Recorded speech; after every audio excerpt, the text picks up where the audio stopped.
Moin zusammen. 10 Gründe, warum es sich lohnt, Plattdeutsch zu lernen, beziehungsweise es schon von Anfang an den Kindern beizubringen. Erstens, der plattdeutsche Sprach ist cool und macht Spaß.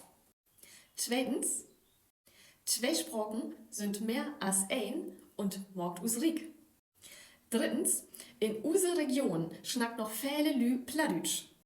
Und das ist gaut, wenn ich mit diese Lü in der Maudersprach schnacken kann.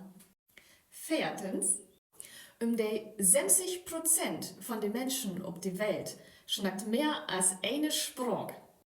Ich kann mich in ihr Rind versetzen und ich kann lernen, dass Lü von bestimmten Sorgen auf eine Ansicht hat.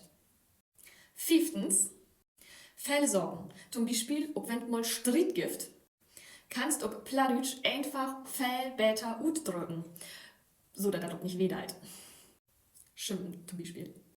Sechstens, wenn du zwei Sprachen lernst, dann kannst du die auch die andere Sprache besser ankicken und auch vergleichen und hast ein besser Auge da ob das Schreiben und das Schnacken natürlich. Siebtens, Sprache ist Heimat. Und in us Heimat ist Plattdeutsch ganz stark wer zurückgekommen in der letzten Zeit. Und so, dass wir uns eigene Kultur besser verstehen können. Achtens, der plattdeutsche Sprach hört mit vielen anderen Regional- und Minderheitensprachen zu die Kultur von ganz Europa. Und das scheint auch nicht weggehen. Neuntens, use Denken ist so anlegt, dass mehr als ein Sprach gaut lehrt werden kann. So kriegt der Kopf was zu arbeiten und das ist auch gaut für das Denken.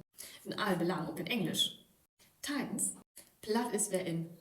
Und das Land Niedersachsen fördert den plattdeutschen Sprach ganz stark. So, trau die wat, schnack platt.